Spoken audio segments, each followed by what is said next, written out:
If you bought a new build in Australia in the last 10 years, there is a better than even chance that the home you paid $700,000, $800,000, $900,000 for is already failing behind the walls you cannot see, underneath the floors you walk on every single day, inside the bathroom that looked immaculate on handover day. And the builder who sold it to you, who walked you through the display home and shook your hand at settlement, designed the contract specifically so that by the time any of that becomes visible, it is entirely your problem and not theirs. There is a phrase that was in every display home you walk through, on the spec sheet, in the brochure, in the sales consultant's pitch. National Construction Code compliant. It sounds like a quality standard, like something that guarantees the home was built properly, but it is not a standard at all. It is a flaw. The absolute legal minimum required to hand you the keys and walk away clean. And everything above that flaw was profit the builder chose not to spend on your house. Today, we are pulling this apart. What they actually install, why it fails, and what you should be buying instead. Here is how the scam works. 30 years ago, a builder worked in the same suburb he lived in. His name was on the sign out front. If the roof leaked, his neighbours knew about it before the week was out. That proximity created accountability, and that accountability created a certain standard of work. Then two things happened. Private equity rolled up the residential construction industry. Volume builders started measuring success in housing starts per quarter rather than quality per decade. After the global financial crisis gutted the skilled labour market, the workforce that used to keep standards honest never fully came back. What replaced it was a logistics operation, a pipeline, a system optimised to move product through as fast as possible and transfer the risk to the buyer at the moment of settlement. On a production site today, every subcontractor is paid per completion. You finish your stage, you move to the next house. Every minute you spend going back to fix something is a minute you're working for free, so nobody goes back. The framing crew is gone before the plumber arrives. The plumber is gone before the plasterer starts. Nobody owns the whole house. Everyone owns their slice. And the gaps between those slices, that is where your money goes. That is where the garbage lives. The number one defect category in Australian residential construction is water.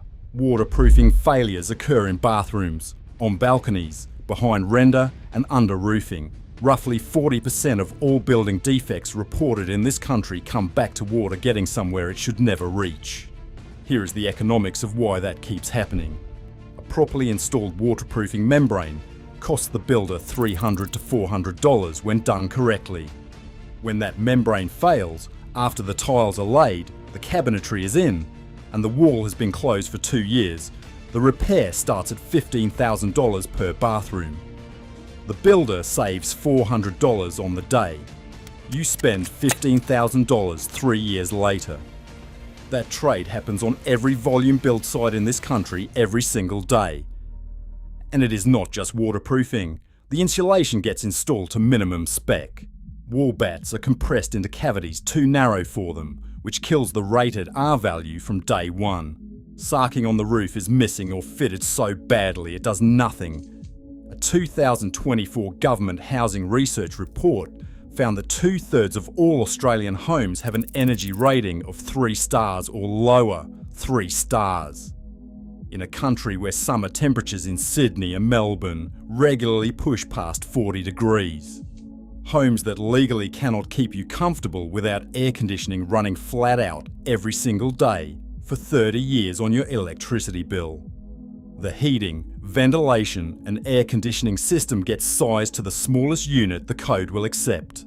It runs constantly. It struggles from the first summer.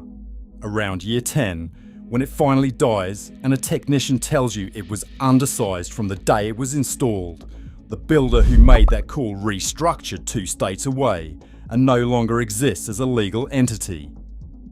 Then there is the stuff that gets buried. Building inspectors working across New South Wales and Victoria have documented homes leaving production lines with roof bracing missing, with structural steel absent from slabs, with green timber framed into walls and left to shrink and crack inside the finished structure. Those defects were covered by the next trade before anyone flagged them. Invisible by handover. Your problem for the next 30 years. And here is where the scam becomes a scam. You assume that if your home has a serious defect 18 months after settlement, you have legal recourse. And technically you do. Australia has statutory warranty protections, 6 years for major defects, 2 years for minor ones. Those rights exist. But the contract you signed, the one prepared by the builder's legal team, the one you had a week to review, contains a defects liability period of 13 weeks. 13 weeks on a home you will pay off for 30 years. Most buyers never know the statutory protection behind that exists. Builders know this. They count on it. And the defects that actually matter take time to show up. Water gets into a wall cavity and it sits there wicking through insulation, working into the timber frame, growing mould in a space you will never see. By the time you smell it from inside the house, you are looking at a minimum remediation bill of $15,000, and you have been in the house for 2 years. The clock on the contract ran out 21 months ago. When Porter Davis collapsed in Victoria in 2023, the biggest residential builder failure in that state's history, over 1,700 homeowners were left mid-build.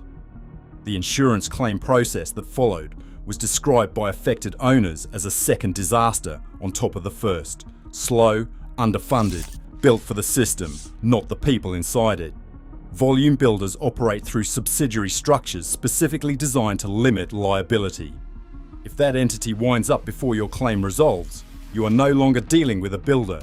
You are dealing with an insurance process designed by people who are not you, and oriented toward minimizing what gets paid out.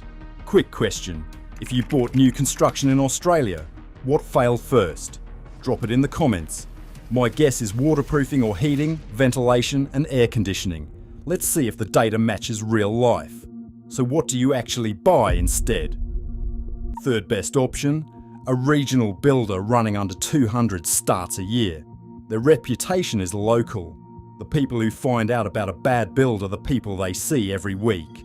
Before you sign anything, ask for contact details of buyers from 3 to 5 years ago and call them yourself. Not a testimonial the builder selected. Have an actual conversation with someone who has lived in one of their homes long enough for problems to show up. That is the only performance data worth trusting. Second best, something built between the mid-1990s and the early 2000s, before the volume builder model fully took hold, and before the global financial crisis and the collapse in the labour market. These are homes where the person who framed the wall expected to be called back if something went wrong. The kitchen will need work. The bathroom will be dated. The bones underneath all of that were built with a different set of assumptions about who bore the consequences of failure. Best option, masonry, before 1980, double brick, concrete block. Your insurance company already knows this. They charge less to cover a 1972 brick home than a 2022 clad and render house, because 60 years of claims data tells them exactly what each one costs. Brick does not rot. Concrete block does not delaminate. The floor plan will make no sense, and the wardrobes will be too small. Those walls will be standing long after the estate down the road gets demolished for latent defect liability. If you are already locked into a new build and cannot change that, there is one move that costs less than a single mortgage repayment. A pre-plaster inspection. Hire an independent building inspector, not the certifier the builder recommended, not someone from a list the sales office handed you, and get them on site when the frame is up and the walls are still open. Check every waterproofing junction, every penetration, every duct run, everything documented in writing before drywall closes over it and stays there for 30 years. In Australia, that inspection costs between $500 and $800. It is the only window you will ever have to see what you actually bought. Once the plasterer finishes, that window is gone forever. National Construction Code compliant does not mean built well. It means built to the minimum the law requires to make the transfer of title legal. The builder's obligation ran for 13 weeks. Your mortgage runs for 30 years. That gap is not an oversight. It is the whole business model.